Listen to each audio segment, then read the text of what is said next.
This podcast is brought to you by Rebecca Cassells of the Rising Dawn series. Do you like violence? Do you like smut? Are you tired of the stereotypical novels of werewolf romance out there and want something a little bit different? Then pick up Sparked Revolution, Book 1 in the Rising Dawn series by Rebecca Cassells. Available on Amazon, in Kindle and paperback. You too can become a sponsor of Stories, The True and the Fictional by heading on over to buymeacoffee.com/STTATF or follow the link in the show notes. Hello guys and welcome to another episode of Stories, The True and the Fictional. It is another great interview episode. Ryan, are you raring to go? I am, mate, I am. And even though you didn't ask me, I'd just like to say that I'm living the dream at the moment. Okay, you know, okay, cool. We're going to I've put that on a stolen your t-shirt. catchphrase, Yes. and, absolutely living the dream right now. Cool. I'll try and think of a new one for you to steal. But anyway, guys, before we dive in, remember to check out our sponsors, Rebecca Cassells, Martin Kearns. We've got some great books out for different genres. Rebecca Cassells is werewolf romance. And, Spicy werewolf romance. yeah, spicy werewolf romance. If you like spice, and if you're a Star Wars fan and you're a fan of the spice trades, and you're also a fan of werewolves, then that's the book for you. Her series is the book for you. I've read a little bit of it, but I don't get embarrassed much. But very very spicy. Oh my! Yeah, but it's because she's I got my church fan out and everything. I'm like, ooh. It's because she's modeled one of the characters off Henry Cavill though. So and that's yeah. That gives me a tingle in my loins. Yeah. And then Martin Kearns has a great series called The Valor of Valhalla. It's urban fantasy. It's really cool. It really is. I've read the two books twice now, which is good because I think I own them 4 times over because when I find something I like to get it in all mediums. Like I've got the books, I've got the digital copies as well. But yeah, definitely if you're a fan of fantasy and with a slight twinge of it is because he is a bit of a horror writer too. So it is a bit dark too. But yeah, definitely check it out. Both books are amazing. 100%. Now that the promo's done, let's bring in our guest, Jonathan Weiss. Thank you for joining us. Val, thank you for having me. It's a pleasure. You Is that how you say it? Is it Weiss or is it Weiss? We didn't. No, you got it right the first time. I'm used to people butchering it. Because I saw the name and I'm like, oh, Weiss bars, the ice cream ice block bars, The thing we used to make here. Yeah. Yeah. They were my favourites, and I they were special occasion bars for me back when I was growing up because they used to be more expensive than your paddle pops and your icy the fancy pops stuff, and right? like Yeah. that. Yeah, exactly. It's like I feel like putting on a suit and a top hat when I was having a Weiss bar. So yeah, but Jamie normally asks how you pronounce the name, so I just thought I'd jump in. No, you got it right the first time. You didn't even need to ask. I did check. He's been on other podcasts, so I did check out other. Oh. And Well, I saw I a happening consistency. Yeah. I saw a consistency of the name. But I'm wondering if now there's kind of like a metaphor. Does this mean like a Weiss bar, our guest Weiss, will be special and a special occasion, or is that what you're going for there, Ryan? I think so. Yeah. Yeah, you got to put on the suit now, though. Yeah. Okay. Yeah. I'll be back in a I second. haven't got my suit here, and I've left my top hat at home, so Yeah. I can't quite dress up. Yeah. Okay. Wonderful. Anyway, before we get too crazy, the first question of the entire show is, other than how do we pronounce your name, who is Jonathan Weiss? Yeah, so I'm a self-published Australian indie author. I write a bizarre blend of science fiction and fantasy because I honestly think they're one and the same. I've been published for about 2 and a bit years now, but I've been writing for about 10. Actually, no, more even. But it does mean that I've had practice, right? I've eventually figured this out. I've got about 5 books out at the moment. I'm coming up on number 6. And yeah, I've taken this dive into self-publishing because I really loved having all this control over how it gets made and edited and all the cover art, and then actually being able to get out and sell it to people myself rather than just having this abstract thing where I have to pass it off to other people. We are 100% alike. I just, I've gone down the self-publishing path myself, and I'm really loving it because it's Hmm. like I did have one book done with a publisher, and even though it was pretty much a completed thing, they still wanted to tweak things and move things around, and I'm going like, but it's So my annoying, vision. right? It's my Yeah, vision, I'm right. I didn't write a book just to have Yeah, someone else tell me how to do it, yeah. I want that control. If I want it to be rubbish, then it could be rubbish. It's like, Yeah. but it's my rubbish. Um, anyway, let's dive into these icebreakers that we give all our guests. Assuming that you want to take the first one, Ryan, because of the pattern of the questions. I am just having a look. Yes, I will take the first one this time. Even though we've said that the icebreakers a million times before, I still forget what they are sometimes. So, yes, I will take the first one. So, let's dive right in. If you could get rid of one thing in the world, what would it be? And we don't like any of this, like, oh, let's get rid of hate, or let's get rid of, we want you to be selfish. Something Yeah. that you don't want in this world anymore, aside from the usual, like hate and all the bad things. We can assume they've already been taken out. Yeah, let's assume someone's done the hard work. Yeah. Yeah. So I want to get rid of bananas. I Awesome. I'm on despise, board. I'm repulsed by bananas. I cannot be in the same room as one. Me too. I can't understand it. I've always been like this. I've got relatives who are like this as well. But if I were to just banish one thing from the earth, I think the world would be a lot more peaceful if there just weren't bananas. Just get rid of them. I will agree 1 trillion%. Are you weird like me and you like banana paddle pops or banana milk? Okay, Nah, I that's like weird. banana That's milk. weird. I like banana milk, like the oak banana, milk. I like banana paddle pops, even though I don't have very many of them nowadays, but I cannot stand bananas. I Can't don't do like the the real look of thing. them. I don't like the taste of them. I just They're just cannot. freaky, man. I Yeah, don't get what their deal is. yeah. I just something that looks like that. It just and you have to peel the skin off. Oh no, don't And say it. Don't I'm say it. just like, You're nah. gonna repulse me. I'm gonna puke. Yeah, no, I'm on board with that. But Perfect. what if it's the one thing that's holding back the monkeys? Like So be it. Let I'll them deal with come. it. Leave it to me. We'll just I could- all move to America, buy AK-47s, wipe them all out. okay. Brilliant. I mean, I can see a whole bunch of monkeys just knocking on your door now. Just going, They've got words to say to me. Yeah. I don't know why they're like this, but they're like, you took away our bananas. I mean, isn't that the plot of every Donkey Kong game as well? Pretty much, yeah. Pretty Yeah, much. Oh, 100%.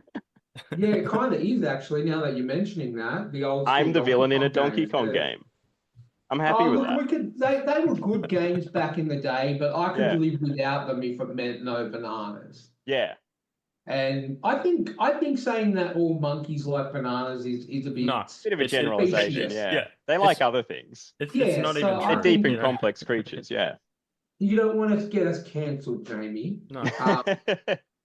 Like I think if we take away bananas, it'll get rid of the potassium from their diet, but they can find other substitutes, you know what I mean? So I think we'll be okay. I think we can definitely get on board with that. Okay. So Donald Trump, if you're listening, you're doing Tariff so on well so bananas. far, champ. Get on the banana bandwagon and get those bad boys out of circulation. All right. What's something on your bucket list? Yeah, so look, once we get into talking about the books, you'll realize that I'm very obsessed with deserts. The main one I want to go to is I want to go to Nevada in America. I want to go to Nevada in Utah and see all the Great Plains, the Grand Canyons, and all that. But there's this one art installation called City, where the guys just spent years and years almost constructing these big, absurd kind of concrete structures, just these very basic shapes, but they're so large in this one valley, just almost as like a facsimile of civilization. But, obviously no one can live there because it's all this solid concrete. But if you look it up, like the city art installation in Nevada, you'll see these giant structures, and I think they're just awe-inspiring. So that's a slightly more serious answer than before, but my bucket list is to go see something like that. Cool. No, that's good. Like I can definitely see that. Most of the other guests we have on, obviously not from Australia, and they all say that they want to come out here to Australia on their bucket list, and that's when we begin to tell them about everything that can kill them out here.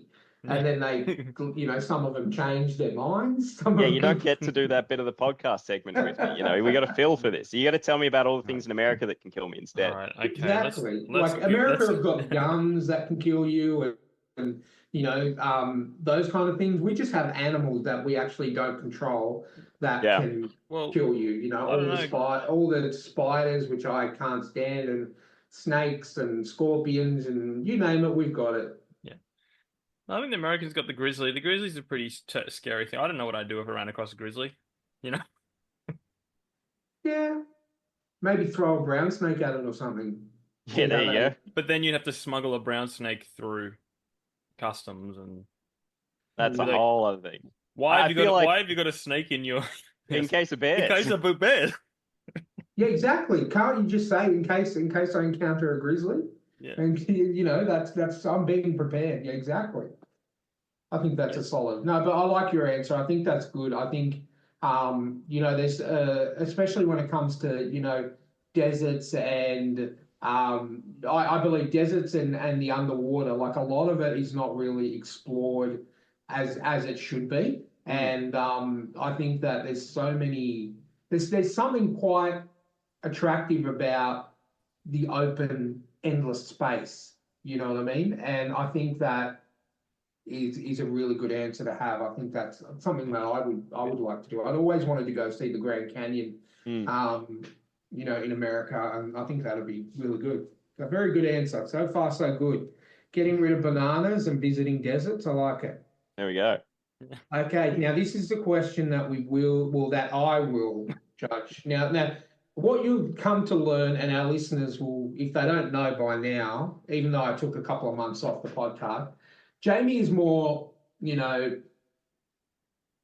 he's thinks about his answers and he's like yourself, he's a writer, so he knows how to express himself in a way where things might come out a lot better. Whereas I don't have a filter between my mouth and my brain. I am the one who, if we were to get cancelled, it would be my fault.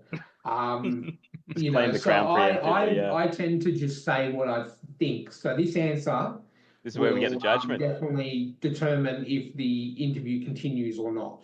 Oh, So it's kind of like a screening process for a job interview, like I'm going through your resume. So far, so good. this is the background Yeah, check. This is it. Have I committed any crimes here? Yeah, so no pressure. But so this can be a two-parter. So what is the greatest sitcom ever made? And if that is not your favorite sitcom, what is your favorite?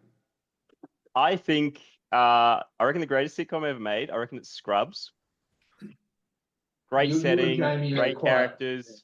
I think that they also get apparently all the medical stuff is actually on point. It's actually one of the most accurate shows as far as medical stuff goes. But I think it's a show that really managed to sustain itself properly for 8 seasons and still not run out of character development. Because you see this with a lot of other sitcoms where the first 2 seasons, they do all the character development, and the character development is a pattern of reveals. It's revealing the backgrounds about the character rather than having them move forward. Scrubs, it has them move forward. So, it's a really good show that, can keep a sustainable energy for itself. I don't know if it is my favorite, though. I think my favorite personally is Third Rock from the Sun. Because it's you got John Lithgow, you got a young Joseph Gordon-Levitt in it as well, which is just hysterical to see him that tiny. Yeah. But there's just so much energy in those performances. Like, it's something that really gets you hooked. Oh, you sold me on Scrubs because I flipping love Scrubs. Scrubs, Jamie. I also love that you didn't reference season 9. No, we don't so talk about perfect. Yeah. Doesn't exist. Yeah. I feel like the season 9 and 10 of Scrubs is what was it? It's on Apple TV. It's that therapy show with Harrison Ford. Oh, Shrinking. Yes. Shrinking, that's it. I love that. Yeah, I think that's the extension of Scrubs because it's still Bill Lawrence. It's still Zach Braff directing as well. So I think it's just that same energy continued along. Yeah. Yeah, it's very rare that I find. So I've tried to get Jamie onto Shrinking because I know Jamie got me into Scrubs when we first met, and I still haven't finished it, but it is on my bucket list to do. And then Jamie got me into Ted Lasso, which is Bill Lawrence, and that is one of my all-time favorite shows. of all time, and I'm just turning 43 in the next 11 days or something. Wow. And Yeah. Happy birthday then. oh, thanks, man. Ted Lasso is to It's me the perfect 3 seasons of a show. And then when Bill Lawrence finished that and he went on to do Shrinking, I started watching Shrinking because I love Jason Segel. I absolutely love Harrison Ford. So that got me in the door, and Bill Lawrence, of course. And I told Jamie about it. And I've just finished season 2. And my favorite character of all time in Ted Lasso is Roy Kent, the guy that plays Roy Kent. And when he showed up in season 2 of Shrinking, Shrinking, yeah. and something I didn't tell Jamie, the janitor from Scrubs is in season 2 of Shrinking as Harrison Ford's best friend. I was really, really shocked when he appeared in season 2. So there's another reason to watch it. But Well, they've worked together before as well. Harrison Ford and that janitor. They were both in Fugitive. Yeah. oh, really? Yeah. The janitor. He's actually one of the cops. Like later in the movie on the train, he's the one who corners Kimball, goes Kimball with a gun, and then he gets knocked out by something. Yeah, that's him. And there's a whole episode on Scrubs about it. Yeah, Really? it's so Okay. good. It's so good. Yeah. Oh, there you go. No, well, honestly, those answers, I 100% get behind it because I've watched the first 4 seasons of Scrubs and I absolutely love it. And that episode with Brendan Fraser, no matter how many times I watch it, it absolutely. It's a heartbreaker, isn't it? Oh man, seriously. Yeah. I used to get emotional with a lot of TV shows. Not so much now, but that one still gets me pretty much with a couple of tears. Yeah. 100%. And Third Rock from the Sun, you're totally right about. I grew up on that as well. And, a young Joseph Gordon-Levitt, seeing what he's done in his career is absolutely amazing. And John Lithgow, man, seriously, that guy, I've gone from watching him in Third Rock from the Sun and then watching him in Dexter as a serial killer. That guy has so much range, it's not funny, but when he is in Third Rock from the Sun, he just cracks me up every episode. Not a dull episode, no filler, no nothing. So He's the best. 100%. So the interview will continue. Yes. Based on those 2 answers, one for Jamie, one for me. I think we're sweet. Yes. Awesome. Done. Well done. Okay, what's your zombie apocalypse plan? Look, I mean, again, I feel like you get some very different answers depending whether or not you're in America, right? Just because you got to have access to firearms. Like the closest thing I have to a firearm is I've got the Mad Max shotgun that I've 3D printed. Oh, nice. So it has a little red cap on it, so it is legal. I'm not going to menace anyone with it. But yeah, that's the closest thing I have to a firearm, but that's very obviously not one. So I'm going to leave that aside. Look, zombie apocalypse, I think the most important thing is you got to make a lot of friends, and you got to make sure that no one's backstabbing each other. I haven't watched The Walking Dead, but I know it's 10 seasons of just human-driven drama from what I've heard. Yeah. I feel like zombie apocalypses go a lot smoother if you just stop trying to stab everyone in the back. Yeah. Now, granted, I can't stop myself from getting stabbed in the back, but I'm going to hope that I'm such a nice guy that people, they'd rather stab me in the front at least. I want to see it coming. Get some nice back armor.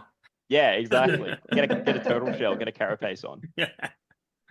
Well, I feel like I always say this. If it was, if we're in Australia when the zombie apocalypse happens, I would always go to Bunnings. And because they have, you've got unlimited weapons. No guns, obviously, because we don't really have guns in Australia. But you've got, chainsaws, you've got axes, you've got pretty much anything in Bunnings you can turn into a weapon. And then I had that thing where I was like, well, what about food? And then in Bunnings they always have that little cafe in the corner that no one ever goes to. That I've been into Bunnings a lot and I've never seen anyone eating in that cafe. And so I figure you got at least 6 months to a year's worth of food from that cafe. So as long as you're by yourself, you can last at least a year. And hopefully by the end of the year, the initial influx of zombies would have kind of spread out across the country. And, then I can start venturing out. Because Bunnings are always kind of near shops and stuff. It's always somewhere, yeah. I reckon I want to make a slight modification to that plan. I don't reckon you go to Bunnings. I reckon you need to go to a smaller hardware store because Bunnings is too much ground for one man to cover. You need to go to like one of the little Mitre 10s. Yeah, like the So you go to one of Mitre those, 10s, you yeah. still have all the tools. I don't know if you had the Mhm. food from the cafe, but I think it would be an easier way to kind of shack down a Yeah. home base to actually really secure it. Yeah, you're right, because Bunnings have like hundreds of It's aisles big. and stuff like that. It's Yeah, big. And let's face it, yeah, everyone's going to Bunnings. Everyone's going yeah. to Bunnings. There's an entire Facebook group that is dedicated to when the zombie apocalypse happens, meet me at Bunnings. You know, it's Oh, really? Is there? yeah. Yep. Oh, I'm not. For one, I'm not a part of that. I will have to look that Thought up you'd and be a make a moderator photo. of it. Yeah. Yeah, you would think so. Yeah. If it's not active, just get it going, Ryan. Because like Yeah, mate. that was like probably 10 years ago that came Yeah, when it's been a Facebook bit. groups were big. You know, Yeah. Oh, wow. there might be a new plan. You know, But Yeah, yeah, it's no, Mitre that 10. makes sense. Like a Mitre 10 or a smaller hardware. Like it's a shame that Masters sort of died out after a Yeah. few years. The whole Woolworths version. But yeah, Mitre 10 or something like that is a little bit smaller, or your home hardware. yeah, do home hardware. Um, You know Home why? hardware would be good. why is that? Because our mutual friend Matthew Holmes did the animation for the ads. Oh, there you Really? go. Yeah. That's a Wow. reason. Yeah, we got That's a a friend. We got reason a to get friend of onto the that. show who's a brilliant filmmaker, and he started in stop motion. So he did a few of the Smacko ads, That's uh, phenomenal. the home hardware ads, and now he does like really good, dramatic films. Yeah. Well, yeah, you probably would have worked on Memoir of a Snail with Adam Elliott, right? Because that's probably the big kind of stop motion production I heard of coming through. Yeah, well, I'm not too sure. Yeah. His name's Matthew Holmes, and I'll look him up. he yeah, I know he's done stop motion. He started in stop motion and then changed to film. Mm. I don't think he liked stop motion all that much because of how tedious it was.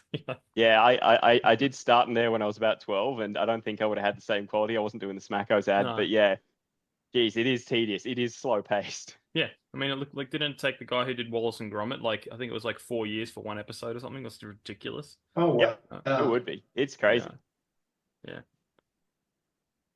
All right, Ryan, polish Oh, it this off. is my turn now. Now, this is the question we have to rebrand because It was it getting used to too be an political. Elon Musk question, but he's kind of taken too much power, and we're worried that he might Yeah, have he's like not a a good guy. Google alert set up. And for the whole I'll his just quickly say name. like the whole because we made the question before like 3 years ago, 4 years. Yeah. Before he's a crazy And, person, and, right? and the idea was if anyone was to make a time machine, it would be Elon Musk and it would be, electric, Yeah. That was the Like a premise behind it. Tesla, like a Tesla, but with like a flux capacitor. in Yeah. it. Yeah. That sort of thing. So But now we yeah, have, now he's become too political yeah. and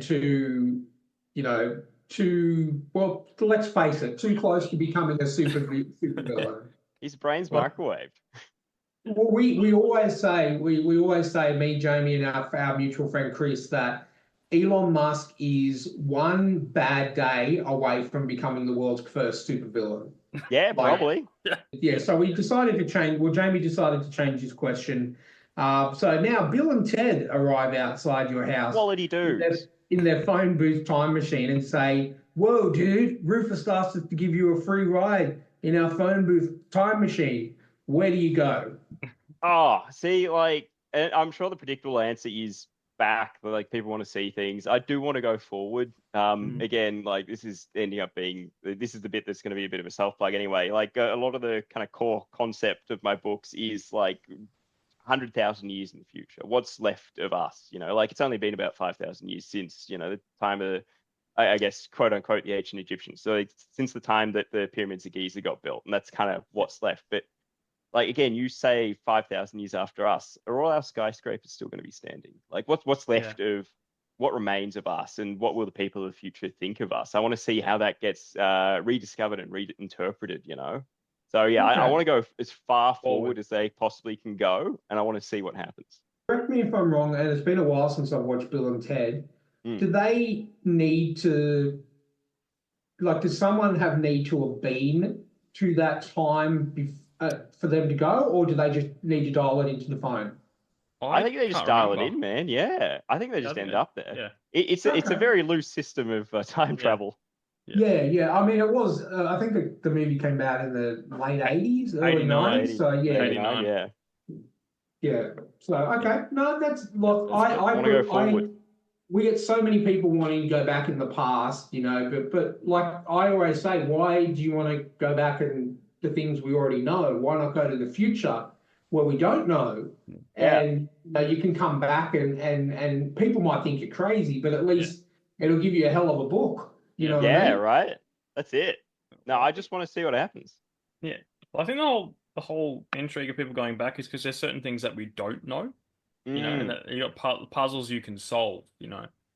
I mean, they think they know who Jack the Ripper is now, but back then you didn't. You could have gone back and solved who Jack the Ripper was, you know. That would be a fun time. Oh, I'd like to go and see who killed JFK.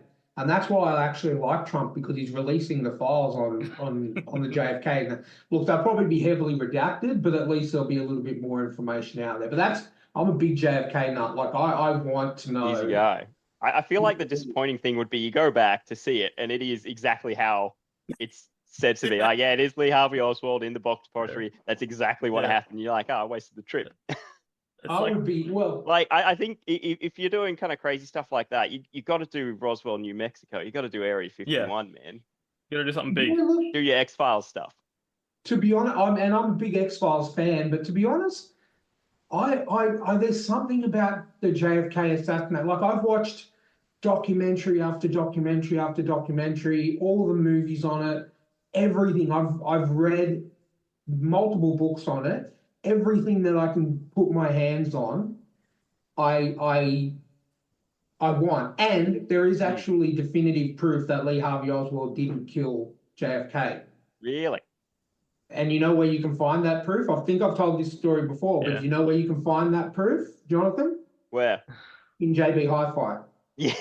And really? I'm not even joking. If you go to JB Hi-Fi and you buy there's a certain collector's edition of JFK, the movie with Kevin Costner, that has a documentary on it. Now, this documentary was, this, as I said, came out a long time ago, but they actually have footage. Now, Lee Harvey Oswald said in one of his very few interviews before Jack Ruby killed him that he was across town, like definitely away from the presidential parade, away from the book depository for sure, standing out the front of a bank vestibule, drinking a bottle of Coke. And he swears by that, like he didn't get many. That's Salva, yeah. Now, on this particular collector's edition, there is footage of the whole area. There is one scene where they go past that bank, and there is a man out the front drinking a bottle of Coke, and experts have actually enhanced that footage and confirmed at 99.9% that it is Lee Harvey Oswald. Well, no wonder no one's found that out, because no one's buying DVDs at JB Hi-Fi anyway. That's the problem. Exactly. Yeah, exactly. And you know what? That's exactly right, because, who's going into JB Hi-Fi to buy a copy of, the DVD? Nowadays, we just stream everything, or we acquire them on the high seas, as we say, by piracy. But yeah, I found that out. I can't take credit for that. There's a very famous Australian actor by the name of Lockie Hume, who he's a bigger JFK nut than I am. He's actually travelled over to the States and physically measured up things in that area. He's full on. He's the guy, he actually came across that. And everyone thought he was joking, and he said, "No, I honestly, I have." He goes, "I have that particular Blu-ray," and he's seen that, and he said, "Yeah, that's definitely him." So, yeah, that's crazy, man. I mean, we all know that he didn't do it by now. We all know. Well, we don't all know, but I purely believe that it was CIA. CIA did it because of the whole Cuban Missile Crisis. The fact that he wasn't, because Lyndon Johnson, who was the president that came in after JFK got shot, was all for dealing with Cuba and dealing with, opening up the trade routes again and everything like that. Whereas JFK was too much of a wild card, huh? JFK was like, no, there's not that, and he was very vocal about that, and that was the problem.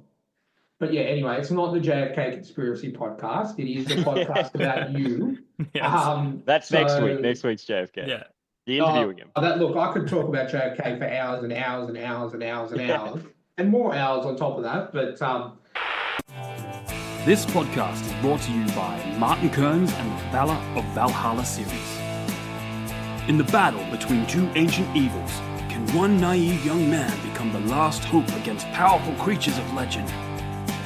Beneath the Veil is the gripping first book in the Valor of Valhalla dark urban fantasy series. If you like reluctant heroes, infernal myths, and bloody epic clashes, then you'll love Martin Kearns' formidable foray into the unknown. So head on over to readkearns.com and grab yourself a copy of Beneath the Veil today.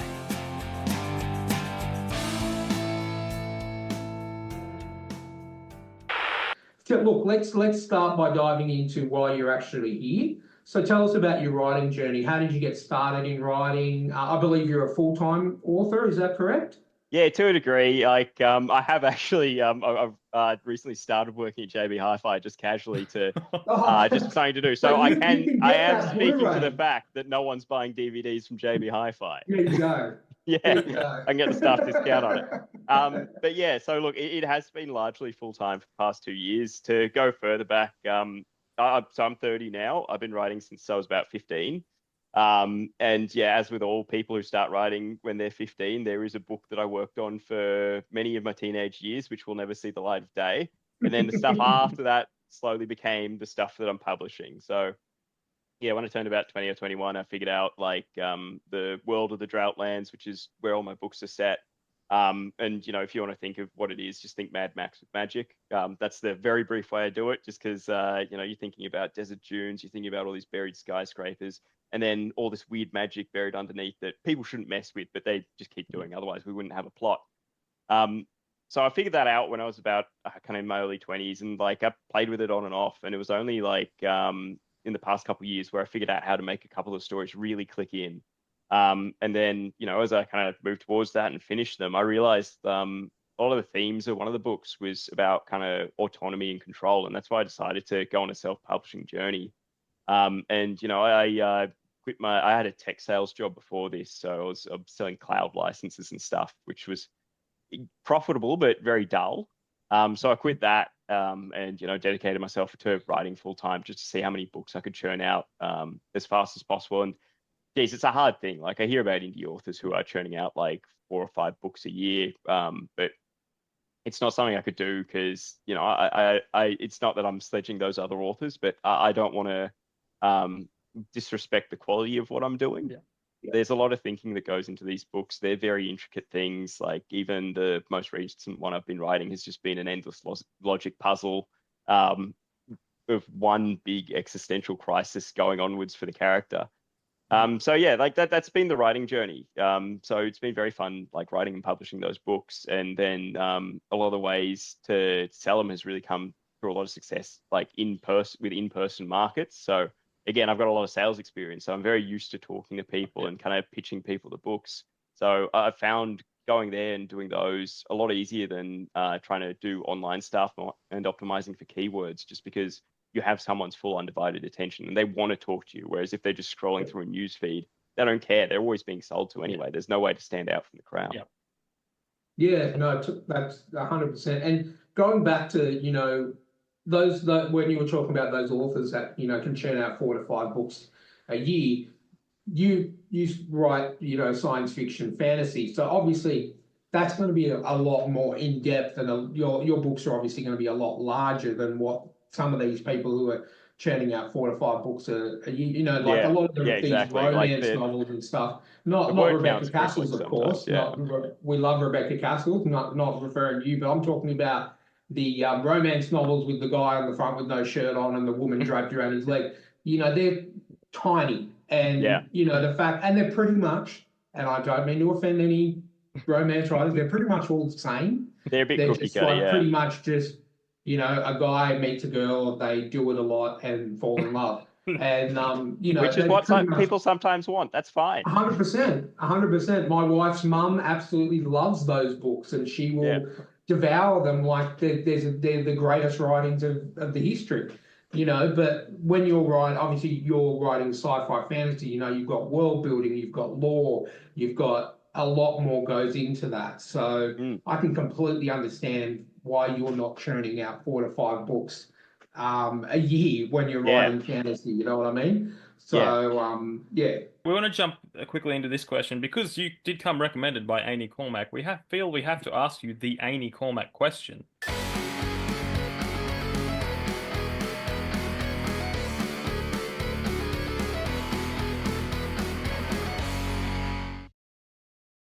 Maps in books, yay or nay? Oh yeah, this is what I have been asked this before as well by other people as well. I say nay. Temporarily for now. So the reason why I haven't put any maps in my books, it's to do with the overall philosophy of kind of the magic system in the books. It's about expectations and preconceived notions sometimes. So if you open up a book and the first page is a map, you know where the book is going to go generally. Like you have an expectation of the journey that you're going to go on. You know the scope of it before you've actually had a chance to touch the words. And so I haven't actually put any maps in my books because I don't want people to have those expectations. I don't want things to feel grounded, and I don't want kind of the environment to be so stuck down so early on. I want to be able to have a reveal, have it unfold, have it expand in the future. However, the problem I'm running up on is that the next series I'm going to start writing, also set in this world, which means, you know, I do have to commit to the bit. It's about cartographers. It's about map makers. So I feel like if you write a book about map makers and you don't include a map, that's it just kind of it doesn't feel thought through, you know. It doesn't feel like the right decision to do. So I am eventually going to have to get there, but in general, I steer away from them personally. But you could just subvert people's expectations on that book about cartographers and just not have a map there, and they'll be like expecting a map, and they'll pick your book up and go, "Wow, this is a book about map makers, and there's no maps in here." No map. That's more intriguing to me. I'd need to have another twist after that. I think I'd need to like have a map hidden somewhere within the pages as well. Like you'd have to find it. You'd have to search for it. Like that blue light trick, invisible ink. Yeah. That would be good. Or this is what I do just to be a complete a-hole, is keep alluding to there is going to be a map. And then keep sucking them in, and then it's somewhere. It's somewhere. Just down the bottom under the page number, just right. It's coming. Yeah. And on every page, it's almost there. We're almost there. And then you get to the last page and just go, "Psych." Yeah. It's like there will be a map on the last page, and then you go to the last page and it says last page missing. Something. Yeah, last page is intentionally left blank. Then you're asking for like a National Treasure Nicolas Cage style movie to find the last page of the book that. And then you can write a whole book on that. Yeah, maybe exactly. Maybe like you can format all the pages in such a way that if you rip them all out and arrange them on the floor in a certain way, that makes the map. Yeah. I think that would be too much trouble. I think there would be more trouble than that. I'm just going to put in a normal map. There's people out there that will do that. I guarantee you there are people in the world that would do that. If you alluded to that, they will do it. I feel like maybe I should allude to that even though I haven't put it in there. Like get people to try and do it anyway. Yeah. Sounds like a plan. I think maybe we should start putting maps in the back of books. Yeah, right? Like it's there if you want to reference it, like a glossary. Yeah, it's like when I wrote my book, shameless self-plug, Letters from the Emu War, I had a whole emu terminology. So when I first published myself, I put the terminology in the back, like glossary. So you read through it and then things don't always fully make sense. Oh, what does that mean? What does that mean? And then you can go to the back of the book and go, oh, this is what term is. But they wanted to put it in the front of the book, you know. But yeah. I think that, that's not a good thing, because if you put it at the front of the book, you're reading all that terminology out of, context, and then you're going through the book, and then I would forget anyway if I read it in the beginning of the book and getting to the end of every time a word comes up, I go, oh shit, I have to go back to the start of the book again. Yeah. I think the back of the book's the place for it. And I think you're right. Maybe put the maps at the back of the book. Yeah, I think that might be the way, Yeah. I think, or just do a very vague map, you know what I mean? Like from memory, it's been a while since I've actually picked up my copies of Lord of the Rings, but from memory, the map wasn't super detailed in the initial, or maybe I could be wrong. Maybe I could be thinking of something else, another book, but without giving anything away, so that makes sense, not putting a map in because you don't want the reader to know where you're going, and it more encourages them to read the book. I agree with that. Cool, cool. Well, let's dive into your actual book series. So, like you said, when did the idea come to you? Do you remember where you were? Um, Yeah, I was at home, as you know I usually am. I don't think it's an important thing about place. I think it was circumstance which made yeah, the idea happen. So the aforementioned book that all teenagers write that should never be read, yeah. um, I'd finally decided it isn't working. I'm going to let it go. I'm going to Mm, burn it all and bury it and be done with it. And then the next day, that's how the idea came up. So I wanted to write something set in the desert. I wanted to write something, set in that kind of environment I described before. And I like this almost idea of having the entire old book just be buried by sand. And so there's yeah, little to no remnant of that old book now in what I write today. But it was that concept of time moving forward so rapidly over so much time that everything does get buried. So that's how you end up with all those buried skyscrapers, all those yeah. forgotten relics and stuff that no one understands anymore. And that's kind of how it came about. And I toyed with that idea for a long while. And the thing I was writing, which eventually came this one, so the Hythera Redux, Okay. that it took many iterations to figure it out because it is has a big vibe of Avatar Last Airbender. So it's a boy last of his kind out of time. But the problem was I didn't know how to make the main character stick to the present to the present story. So it took me many years to actually figure out how to write that. And in the meantime, I actually wrote another book, and here's the other plug. So that's Molten Flux. So that's a mutiny aboard a walking fortress of scrap metal. So that's a bit more violent and Mad Maxy. So those two projects ended up being kind of ready to go at the same time when I was ready to publish. And so I decided I'd publish them both and alternate writing between the series. So because they're set in the same world and being 30 years apart, being their own separate stories, I've still gone and planted all these Easter eggs about a larger story, all these hints towards it throughout the book. So depending on the order in which you read them, you'll get them all in a different order. It'll change your interpretations of the characters and the plots in the book. So I've been real tricky about that. And again, that's why I love self-publishing. I don't think a traditional publisher would have let me do something that Yeah. crazy. Yeah. 100%. Yeah. So anyway, but yeah, like it's very deserty. There's plenty of that, and like one of the main things is that like there was a magical event like thousands of years before when the books are set, where all the water was essentially magicked out of the air, only to be breathed in. And so Oh, wow. essentially, there's no problem about oh shit, I'm out of water, I'm getting thirsty, which Yeah. is a very common one for a lot of desert-based books. I didn't want to do that. But I've still tied the magic system to getting water anyway, and the only Yeah. place to get it is under those skyscrapers. So there's this constant kind of cycle, this give and pull of having to go into these dangerous places. So that's the kind of inspiration that I took. That's the kind of cycle that I wanted to follow in these books. Awesome. So people are like camels in a Almost, way. yeah.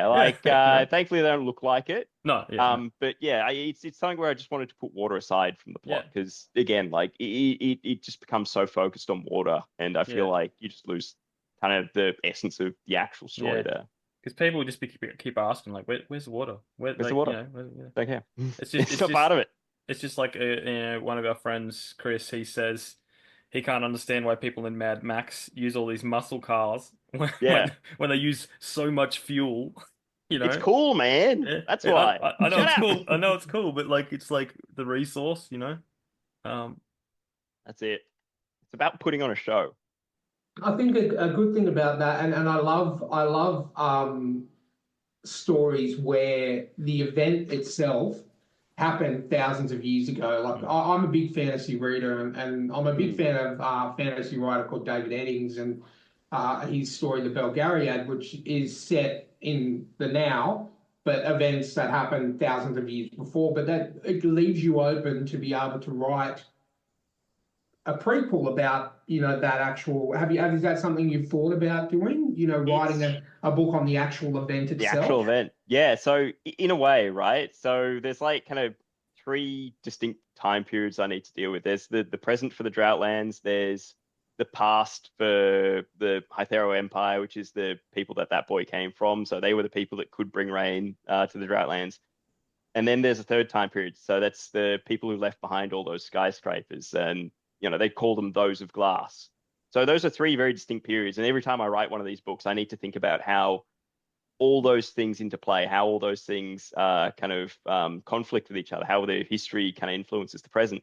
But I don't think I'd write a story set in those earlier times, because a lot of the Okay. power that comes from those times is the mystery, those little hints that you see through, where you glean something so much bigger than what's immediately obvious on the surface. So I could never expose that. It would be wrong of me to do so.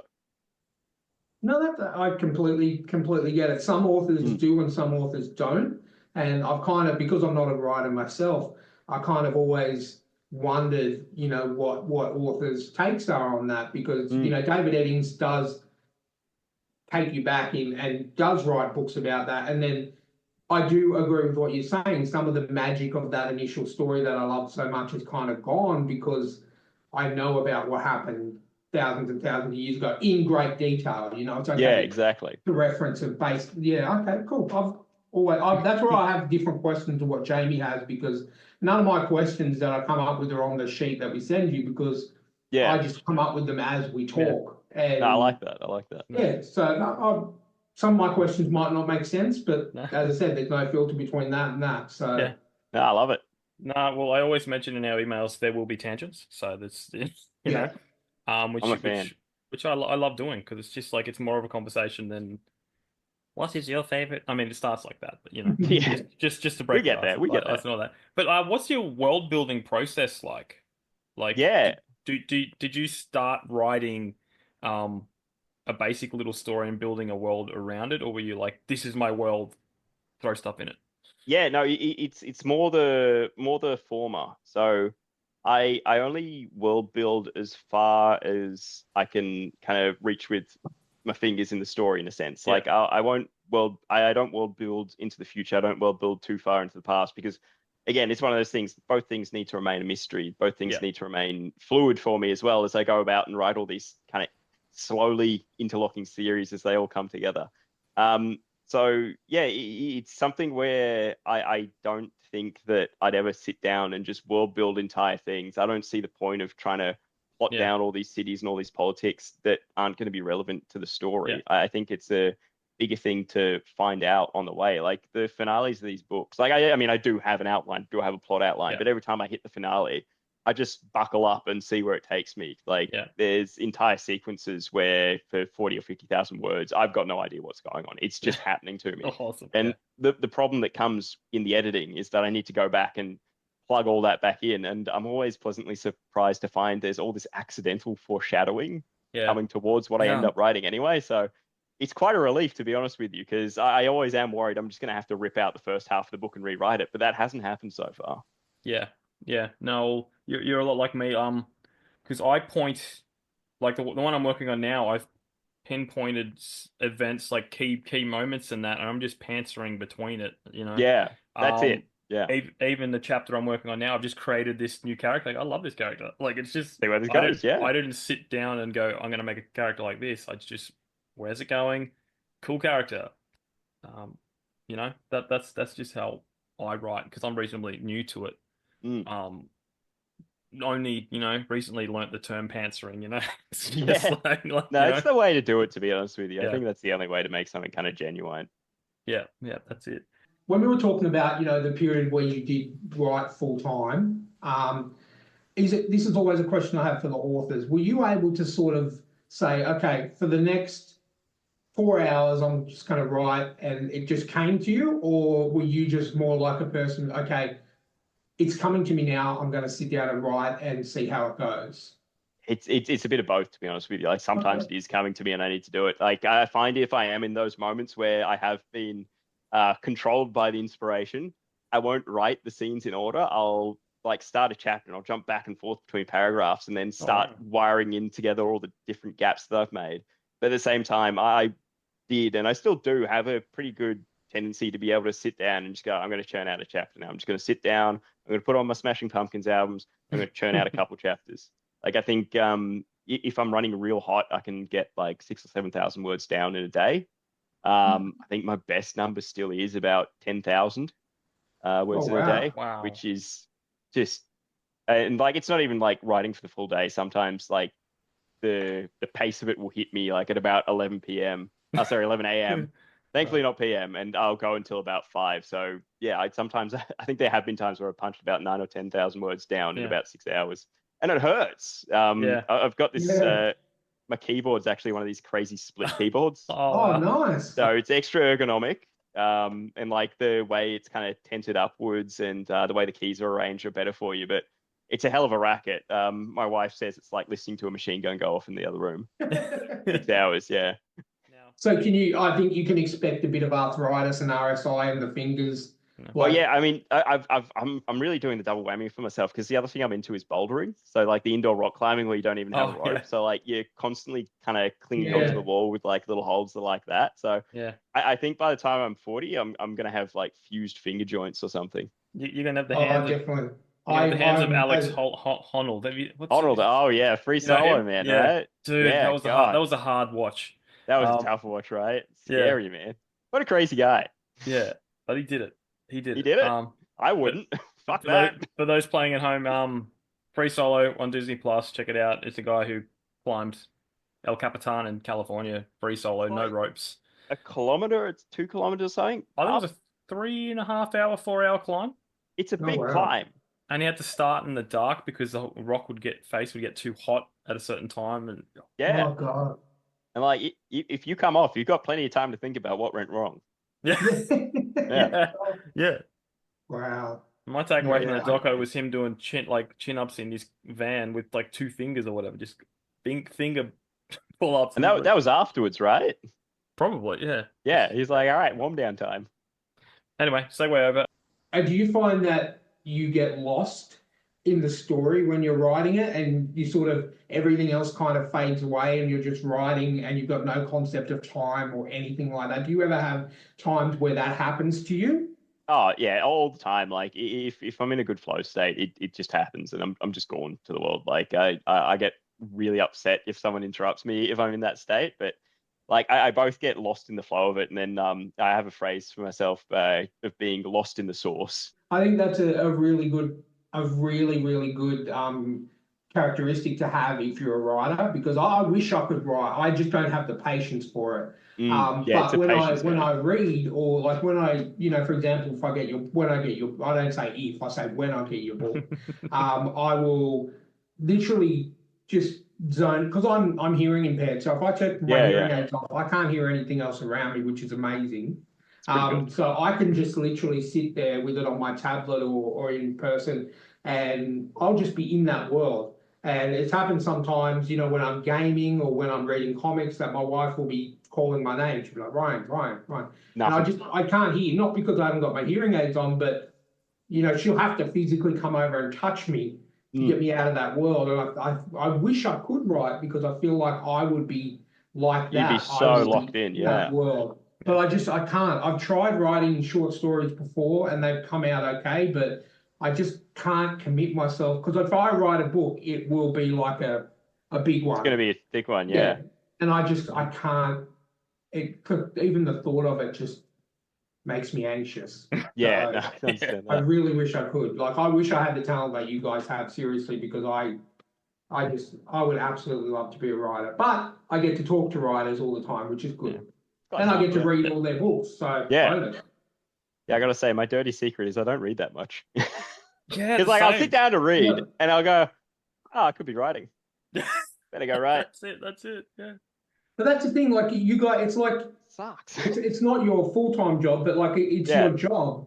It's a how our hobby, brains are but, wired, it's right? your job. And, if you're writing books all day, every day, you're not really going to want to finish that and then read for a little while. Whereas I don't write, so I absolutely love reading Yeah, exactly. anything. So I can imagine that being the case, because Jamie told me it takes him a long time to read a book. Where, as I said, like we had an author on here, probably not last year, the year before, who did a series based around a young kid who sort of joined the mob and all that kind of stuff. Really well written. And I was in hospital late last year in June, and I didn't have internet for 2 days. And I thought, what am I going to do? I had his books down on my tablet to read, and they were probably about 300 pages each, and I literally smashed them both in like 3 days. That's amazing. And so that's what I mean. I can get in that world. I can devour them when there's no distractions around. Yeah. I can understand that you guys, don't really like reading or because Just it's your can't do job, it. it's like what you're doing 90% of the time. There's a Jimmy Carr joke where he wonders if a stripper comes home from dancing all day and goes, "Great, more work," when they have to get in the shower and take off the clothes. Oh, I love Jimmy Carr. What a guy. Not many He pays people like taxes him. now. It's okay. Yeah. Oh, seriously, like the fact that he can just do the one-liners, bang, bang, bang, bang, bang. His laugh gets me, man. Rare Like thing, he's yeah. like, ha ha. Like it's just, yeah, he's That's just it. such a good comedian. But like, a Yeah. lot of people don't like the one-liners. Like they like I people love telling him. their I life like a story. story. Yeah, some people like But I story. absolutely, anytime a new Jim Carr special comes out, I'm all over that. Seriously. Nice. That's why I like Dimitri Martin. He's all about the one lines. Just one line. One Yeah. line. Doesn't always land, but like a lot of them are gold, Yeah. Oh, 100%. Um, Speaking of gold, so which book is the first book in your series? Like, See, I love this question. This is the complicated question. So, technically, this is what I published first. okay, Mhm. yeah. This is the story I started writing first. And here Oh, comes the complicated bit. They're both first books. You can start with either one and bounce between them. yeah. So I wrote them both in that way intentionally. So you both are an introduction to the world. The next book that I'm going to write after I finish the one I'm working on, it will be another book one, another introduction to a different Yeah. bit of the world. And it's something I've talked about with a couple other authors. Like the strategy is to have as many ins for people to come at to get into the Yes. world. So instead of publishing like a big 8-book series, Yeah. there's the Flux books are going to be a trilogy. The Hythero books are a set of 5 once I eventually get them done. And yeah, so there's just going to be all these different places you can get into. And again, because I talked earlier about all those Easter eggs I've weaved in, you can read each series on Yeah. their own and go through them, or you can bounce between them and you find out Yeah. different things about different aspects of the world in different orders, just Yeah. to mess you up as well. Nice. So does that mean like so you got a Flux trilogy and does that The mean Hythero books, yeah. yeah, is that going to be like you have to read one before the other kind of thing, or they just standalone trilogy? Oh, sort of? within each series, yes. Please Yes. read them in order. Yes, yeah. Yes, Okay, please do that. I was just So, checking. yeah, that's a good question. Yeah. Because I do know some authors who do kind of, it's a series of standalones, Yeah. and like you can tackle them in any order. But no, I Yeah. do write them in order within Yeah. the series. So Yeah, you should do that. Yeah. No, I was just verifying, It's a good Um, question though. yeah. It's one of the main ones I feel like if I'm at a market, it's one of my the performances I put on what you saw there, because Yeah. that really entices people in. They get interested Yeah. by that. And then the Yeah. strategy is that instead of picking whether or not they read a book, they're picking between one or the other. So they don't really Yeah. kind of mentally have a walk away option in their heads. Yeah. And you can always say, oh, just buy both. Just buy both. Just buy Exactly. both, yeah. It's great. Nothing wrong with buying both. It always works. Yeah. Speaking of buying both, Amy told us that you had a pretty successful like weekend away. Like you did a book stall and got a big bookstall haul. Yeah, so Tell us about that. I've had a couple of them actually. So I only started doing in-person events middle of last year. I did the Supernova in Sydney, which is your big nerd cool. convention. Yeah. And I shared a table with 2 other authors, with Louise Holland and Joshua Walker. I think Josh has been on here before as well. Yeah, we know Josh. So there was 3 of us on a 2-meter table, so it was a bit cramped. But that was a really good one. That was a good taste of it. But I still wanted to do more because I just saw how successful it was. And again, like moving paperbacks is easier and kind of more satisfying than moving an ebook. So yeah, 100%. There's a local market down in Wollongong, which is now called the Up Market. It's for kind of handmade, art crafted goods, etc. and so forth. But through my wife, I happen to know the person running it, and I asked, "Hey, cool. would you mind if I came and set up a stall and sold my books?" And that was phenomenal. I sold 100 books in a weekend there, and I thought that was the record breaker for me. Wow. But there's another market in Canberra, which goes for 3 days in December, called Handmade Canberra, and I sold 200 there. Wow. Nice. So I was just blown away by that, and it kind of cemented in my head like this should be the strategy. I should just sell them straight to people like this. Yeah. And so I've been kind of orienting myself for this year to attend as many markets as possible. and just sell there. But it's really powerful. People are really amazed to meet an author in person. Yeah. There were so many people who just said I'd never met an author, and it's really weird going from this online bubble that we live in, where we're always talking about and two authors, to people going, "Oh, you write the books." Yeah. It's very funny. Yeah. So yeah, it can be very successful. Yeah. Did you like completely underestimate how much you'd sell? Like, did you have only a certain amount of books there, and you're like, "Oh crap, I'm out"? Or Yeah, so for that Canberra one, I came in with 230 books and I sold 206. So wow. Oh it was wow. a very light carload to take home once I was done. It was, I was worried about running out, but like I almost got there. So But do you have like a QR code and all that in case you do I run do. out, I then you do can have go that open? stuff. Yeah. I was ready for that. And I think I nearly sold out of one of my books as well. Like I only had one left by the end of the event. Wow. When it started with about 40 of them. It was just insane. Yeah. Yeah. That must have been really cool for yourself, like to know that, okay, I've sold 200 books in one weekend. I must They're be out doing there something now. Yeah, right. exactly. You know what I mean? Yeah, that's awesome, man. I've just, while we were talking, I just went on Amazon and found all your books. Pretty much all of them except one of them is on Kindle Unlimited. So I'm a Kindle Unlimited, obviously, because of the amount of books I read. Yeah, you got to choose from like that. So if our listeners are on Kindle Unlimited, and you can pick them up on Kindle Unlimited and also paperback as well. So definitely, I've got 4 of them, so I'm looking forward to diving into. Yeah, exactly. I'll have a 5th coming out soon. And awesome. No, that's really good, man. Because you've got Molten Flux and Blazing Flux. Yep. So that's the 3rd book will be coming out for that, and that'll finish the series. So you are going to keep it as a trilogy, yeah? It's going to be a trilogy, and then it's done. Like, I mean, it was almost bittersweet writing the end of it, because I was just like, that's it. I can never revisit this kind of spot of story again, because it's just done. One of the questions I always like to ask our authors, and I'm really impressed by your covers of your books.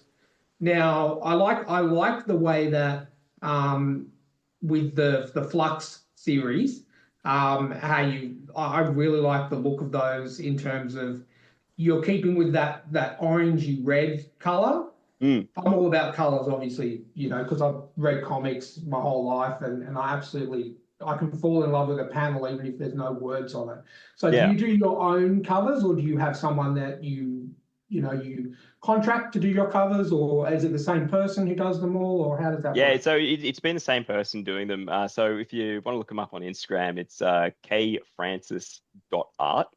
So he does his own really cool series of post-apocalyptic works, and that's kind of how I found him. Like I saw him, and we got talking about that, and about the Stalker games as well, because we both kind of really love that stuff. So we really connected over that.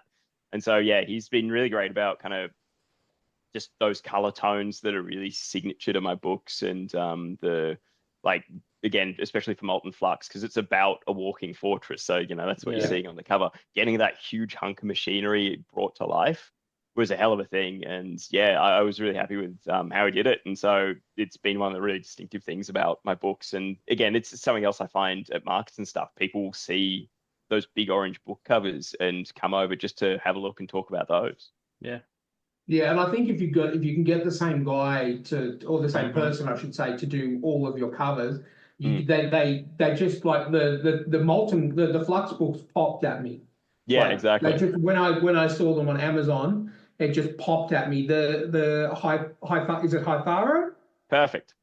Yeah, the Hythara Redux book, and then the Origin book. The Redux book actually grabbed me because it does remind me a lot of some of the covers on the David Eddings books that I like. Nothing like it, but it's just the feeling of it. And so that grabbed me personally because I'm a fan of David Eddings. But the Flux books grabbed me because I was like, wow, the color orange. We're hard coded for it. Yeah.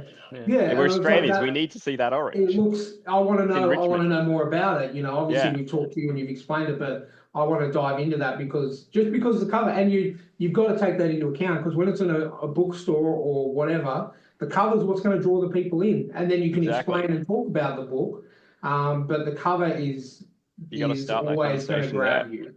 You know what I mean? And I think that artist that you've got does amazing work, because both of those series just jumped right at me. I was like, okay, I'm gonna. That's and awesome I to hadn't hear. looked at them until we spoke about them, so Yeah. I was like, yeah, cool. I'm all about that.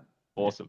So how much back and forth was there like on the cover design? Did you just go, this is the kind of gist I want, or were you like, this is specifically what I want, and you know? I'm usually fairly kind of specific. And he was really good because he toned down kind of my expectations. He was say like, he's got a good eye for design, and he was like kind of doing because I'd send him off some sketches, and he kind of overlay on them to kind of explain like design principles about like a rule of threes, or like kind of the triangle with a kind of viewer's eye of how they'll perceive things. Yeah. And so he was really good in kind of like molding what my initial vision was into something that was going to be that enticing. Yeah. So yeah, there was a decent bit of back and forth. I think like each cover, it happened over the course of a couple of months. I'm not to say he's working slow. He's got other shit on, and so have I. But there were a couple iterations to get it to that kind of final stage as well. So he was really good about consulting about the shape of things, and then a lot of the color tones, and then kind of fixing up all those fine details. Well, he definitely does really good work. So I think, we definitely give him a plug, and I think Shane, you can put the details in the show notes and stuff like that. No, well, funny enough, before I even reached out to you to come on, he messaged me. Oh, really? And he's just like going, oh, I saw you an author, if you ever need any artwork done. And now I'm going like, well, it might actually suit my next book, It would. But mine would be more, it wouldn't be orange, it'd be more it would be a combination of dark and bright. Like, no, he does good with that. Don't worry. Yeah. No. I've looked up his stuff, and I'm going like, well, look, I'm nowhere near cover ready. Yeah. Cover ready. I have pretty much designed I've got a, what do you call it? Like a concept. I've done all the concepts. Got a mood board kind of thing, right? Yeah. I know what it's going to be. I know what I want it to be. I've got my niece modeling the main character for me, so that's pretty handy. We're even gonna do a short film to go alongside it. Oh, nice. Just do this is the world kind of thing. In case someone wants to make a movie on it, just saying. Yeah. I will, side tangent. I do sometimes have people come up to markets and like, we'll talk about it for a bit, and they'll go, "Oh, you should make a movie." Yeah. And it's like, how? Well, I have started saying to them, "Do you know someone?" Is that why you're saying that? No. Well, we do have a mutual friend called Matthew Holmes who makes movies. But he's probably really busy. But yeah, I reckon so. But he loves Australia. Like, he makes really good Australian films with Australian themes. His last movie, I've mentioned it a million times. It's a shark movie set in the 1940s. That's awesome. There's gangster, really cool old school diving team, with the screw-on helmets. Yeah. Got to go retrieve this gangster's gold from a river, and there's a bull shark in there. Great. And it's that's just like so good. He loves doing period stuff, but I'm, Mad Max with magic might be right up his alley. Yeah, we got plenty of deserts, man. Wouldn't have to go too far. All right, so we got the director. Who do you see playing your characters from your main character? I don't really fan cast things, to be honest with you. Yeah, because like I mean, I'm not good at connecting faces to names, so like it's a hard thing to kind of think about. Like, as far as directing goes, like I mean, the dream is to get George Miller to direct it, because he's already making Mad Max, right? Yeah. And like I'd be very happy to have Chris Hemsworth involved, as if that would happen, because he did fantastic work in Furiosa too. Yeah. Denis Villeneuve, who did the Blade Runner 2049. Get Nolan to do it. Why not? I mean, we're just being eye in the sky. But I think it's just, as far as directors go, I think that's the main thing I've fan cast about, like, who I'd want to have do it, or like how I want the music to sound. Because I feel like there's particular things about these books where they'd need to happen in a certain way. Someone would need to understand the kind of concept and philosophy behind the book. You couldn't just give it to Michael Bay and just go for it. But again, at the same time, I think that would be pretty cool. I think Michael Bay could figure it out. Yeah.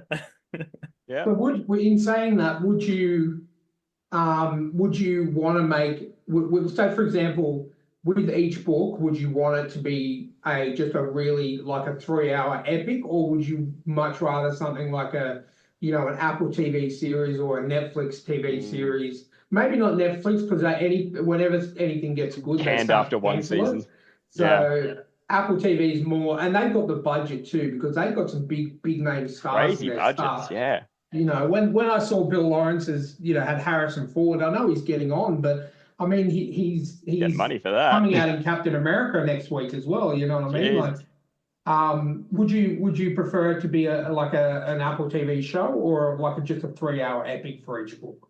I think I'd still go movie, to be honest with you. Like, I write these things, like, it's one of these things, like, when I'm writing, like, I can see the scenes in my mind's eye. Like, that's how I kind of drive the pattern of the prose, is like drawing attention from one thing to another as, they become relevant or as I want the reader to see them.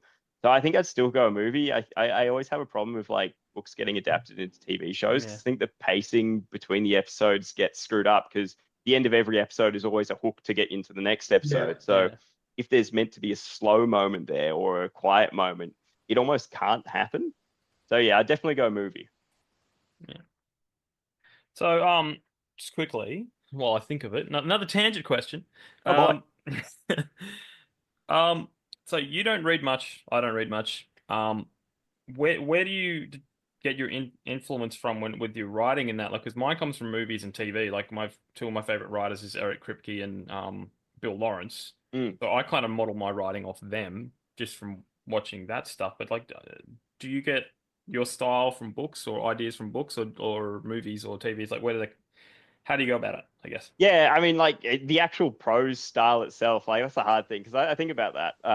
Like, I grew up reading a lot of Matthew Riley, so whenever it comes to action, I feel like I'm really influenced by him. Like, because again, he's Michael Bay on the page. It's fantastic.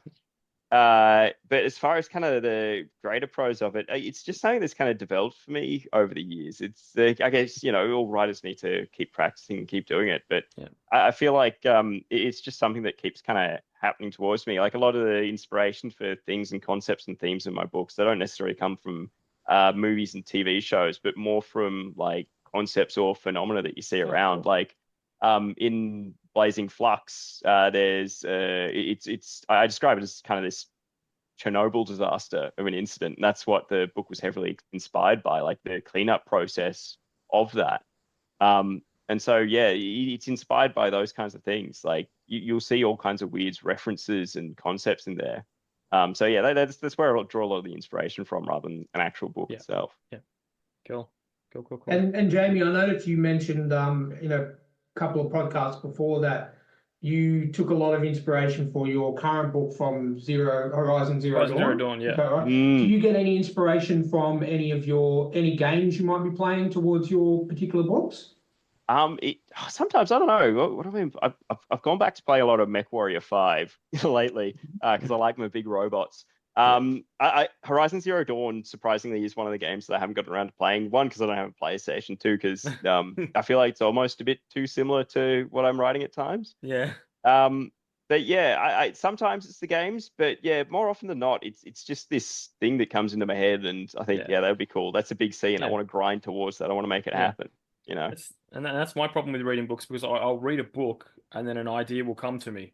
And then I've got to put the book down because I've got to write down the idea. Exactly.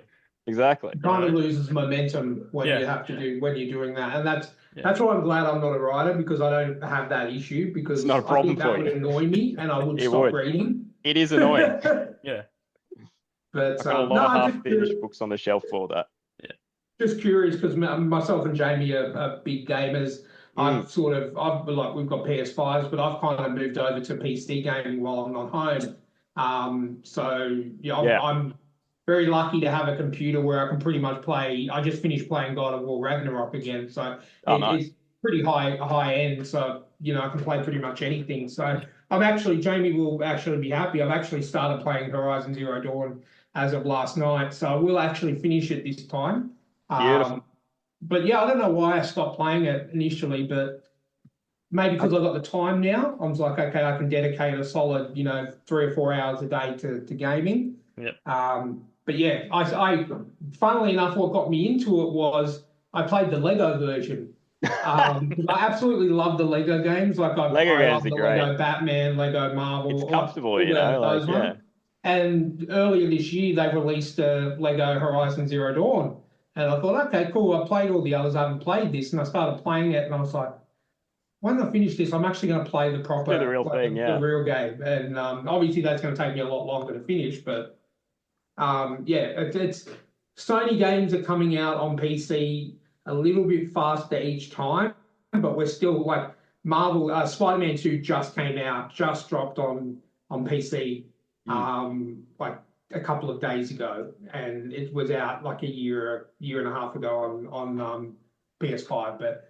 We're getting there. We're slowly but surely getting there. You know, a little bit quicker each time. But I just wondered, yeah, because if you had any inspiration from any games, because I know a lot of writers draw inspiration games, from, right? yeah, from TV or from game. I mean, we live in the era now, which you know you can stream pretty much anything.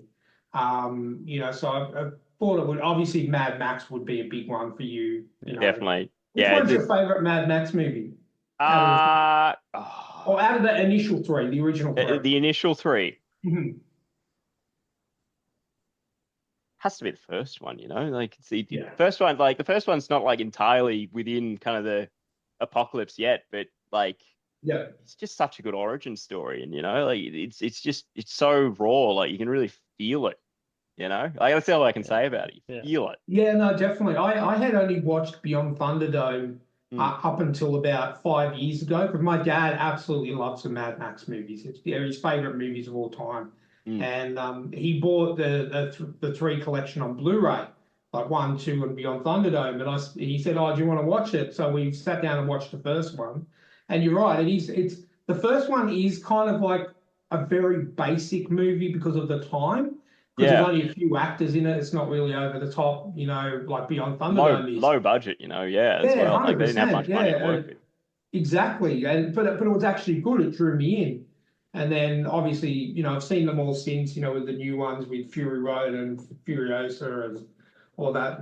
But I agree with you about the first one. Mad Max is a series that does get better with the sequels, which are, you know, very few and far in between. Yeah. But yeah, I thought, seeing as that a big basis of, you know, some of your books, I thought, which one is it? I can agree with the first one. Yeah. Do you see yourself breaking away from this series at any point? Do you have any other ideas in the works, or are you just going to stick to this? Well, I mean, like, I wouldn't be an author without like having other stuff I'm playing with. Like, there's like bits and pieces of stuff that I've written. Like, there's this I got this you know, spacefaring sci-fi thing of essentially a smuggler who accidentally comes upon you know, the space equivalent of a nuclear bomb, like a star in a jar is basically what it is. Like, you know, it's one of those, oh shit, I shouldn't have this kind of stories. But yeah, like, I'd say for now I'm staying in the Droughtlands because again, after it with these 2 series, I've got another 2 series planned for it as well. So it's about 14 books in total to bounce between in the setting, and there'll be more eventually. I'm sure I won't stop coming back to it, but yeah, I don't think in the near future I'm going anywhere else, but maybe one day. This is another question, as I said, not related to this, it goes back. You know how we were talking about, you know, when you were writing full time, how long would it actually take you to get the book ready so it would be ready for editing, so to speak? So how long would it roughly take you to write a book? Yeah, so for a first draft, for just getting the words on the page, it was about 3 to 4 months. Okay. Which again was pretty fast because the length of them was about 120,000 words, and there were, you know, in between, like in that time, I'd sometimes also have to take a break for a week or two to either edit the last book or to kind of sit down and go, all right, where am I going with this as well? So about 3 to 4 months to get through that. The edits would probably take another 4 or 5 months. Like I think Blazing Flux itself, I think that went from conception to being like ready to go in about 10 months total. Wow. And for fantasy, that's very impressive. It's fast. It was a very fast book to write. The most recent one, I've been writing this 3rd Flux book. It took me longer just because it's come out about 25,000 words longer than I'd expected it to. So it's at 150,000 words, which is a big number, but there's still much bigger numbers out there. It's just big for me. And B, because like I had to stop in the middle for months just to figure out where it was going. Because like I think what no one talks about is ending a series is really fucking hard. Yeah. Like you can't, you need to stop introducing new plot elements and new mysteries. You need to Yeah. start tying everything together. And like the philosophy that got me through it is to think to myself, like, all right, just play the hits. You know, if someone shows up to a band that they've loved for 20 years, they don't want to hear the new stuff, they want to hear the hits. Yeah. So like I started making all these illusions and all these mirrors to kind of stuff that happened in the first two books to, you know, yeah, proverbially play the hits. And that's good. And you are right. I can't imagine how hard it would be to like it's easy. Well, not easy, but like Mm. it's easier to write an ongoing series. But when you Yeah. know this is the end, This is Yeah. it. Yeah. yeah, and you're trying to think. And I suppose you've got people who are really fanatical. Like I used to be like that. I'm not anymore. But wanting everything to be wrapped up with Yeah. nothing left open. And so you've got to sort of call back to the first couple of books going, hold on, did I ever Where did really this tie go? off Yeah. that? And you Yeah. know, that must be really, really hard sometimes, you know, and obviously it would be a lot longer than the other books because you're Just so telling much to the do. finale. Yeah, exactly. You've got to wrap everything up and so do you find that you're constantly going back to the other two, going, hold on, I have did to I leaf through it. wrap this up or did I, yeah? Yeah, I really do. Like, I will constantly have like the other books open at reference pages to figure it out, and then I'll also have the Hythera books open because they happen 30 years after Yeah. the Flux books, or you know, the Flux books happen 30 years before, depending on the perspective you want to take. Because I need to make sure that what happens here will link up with what will happen in the future as well. Yeah, It's a headache, to it say the would least. be. Yeah. That's why I have the Bill Lawrence approach with Scrubs. Going Yeah. back to Scrubs. He knew what the ending was going to be as soon as he started writing it, Yeah. Yeah. you know? And that's kind of like I don't know if I'll ever be able to write a series because I just kind of want to tell a story. Like, you Yeah. know, and You it's just want to be done with it. well, yeah, and then well because the ideas that come in so fast for me, I'm like I want to get Mm. this done so I can move on to this one. Um And I and suppose that's something that you guys have to deal with regularly, right? Like it must take a lot to focus on what you're working on, having so many other ideas going, oh, yeah, next I'm going to work on this. Yeah. Like you said, you've got the next series planned already. yeah. You know, it must be so frustrating sometimes to know I need to Have to finish stop. working Yeah. on, need to finish this before I can start. You It know what takes I a mean? great deal of restraint. Yeah, it's Yeah. painful to a point. Like I wouldn't recommend it to anyone. It's, again, especially the way I've been doing it, bouncing between books. Like it just doesn't. It just means that like the focus is so shattered sometimes. But I do like bouncing between them because it means that the sequels do actually get more time to cook. Like Yeah. if I Yeah. just went from one to the other in one series, I don't think they'd be as good as they were. Yeah. I think that's a really good idea to have. I don't think I've heard of Mm. many authors doing that, you know, having two series running, not in timeline, but like writing one and then one and then Yeah. one. I think that would be good for one, for your focus, two, so, and I don't mean any disrespect by this, but so you don't get sick of No, writing the you're same right. story all the time. You're Because I know completely right. I'm like that. If I sit down and watch a series, like for example, and Jamie, just keep your judgments to yourself. If I sit down to watch Supernatural, we Yeah. have Jamie and I have different opinions on it. Jamie says seasons 1 to 5 is the true Supernatural, and that's it. Whereas then you just I'm the kind of guy who I need to watch all of it. I But agree if with I sit Jamie. down Like I and have go- watched all of it. I do agree with Jamie. It should have just stopped. Maybe after 6 even. I don't know, but Well, I haven't minute. actually finished the whole thing yet, but wow. because I find that I watch, you know, maybe 1 to 3 seasons, and then I'm like, I just All need right, that's something enough different. of that. Yeah. You know I what I mean? agree. And I can imagine that'd be the same for when you're writing. You Yeah, know, exactly you're in that. that world so much, and then thinking, oh, you know, I would hate for writers to get sick of that world. You know what I mean? Because something that we enjoy so much, you know, it really depends on you guys and how much you enjoy writing in that world. So Yeah. I think what you're doing is probably, has that helped? Has that? It does. Yeah. It's a fantastic help because yeah, it means that I do get to explore all these alternate ideas. It does mean that like these other characters as well, like they get time to breathe because if I spend too much time with them in their heads, I don't see the outside perspective of them in a way. I don't get to come back to them and say, how have you changed? How have you grown since that last book? You know, Yeah. like what do you need to do here?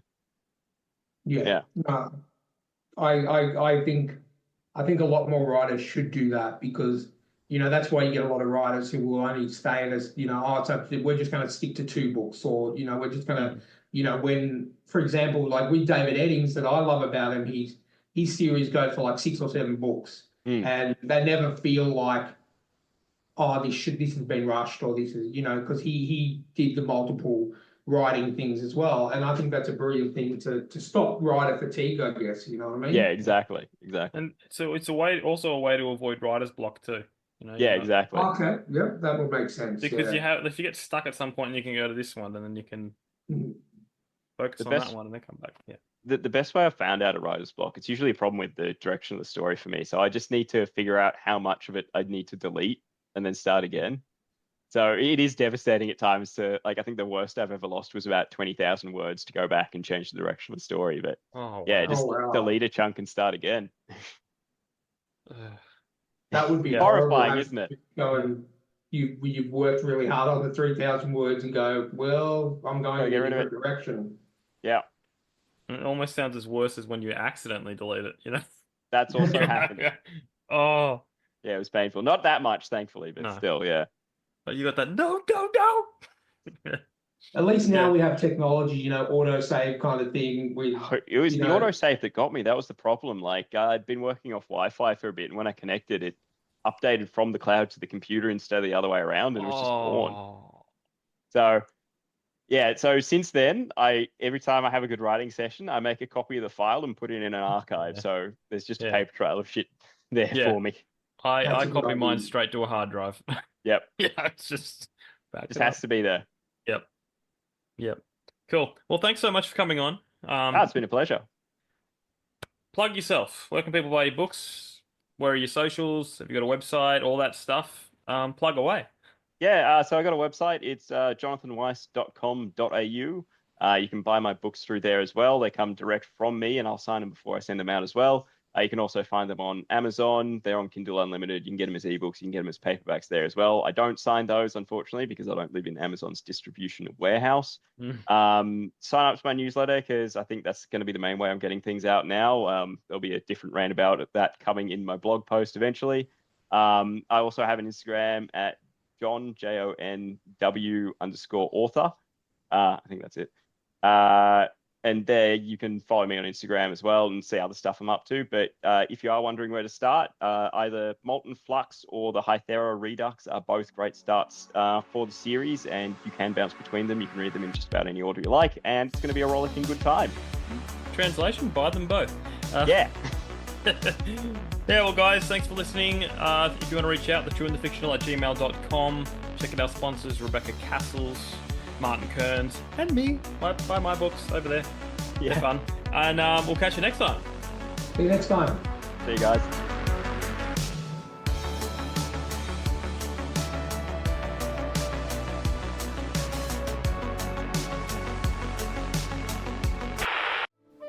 In 1932, the Australian Army declared war on 20,000 emus and lost.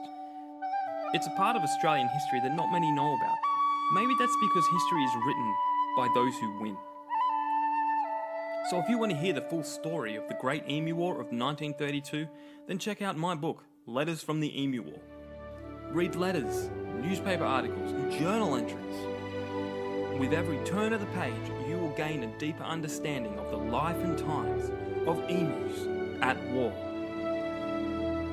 So head on over to jabryden.com and grab a signed copy today.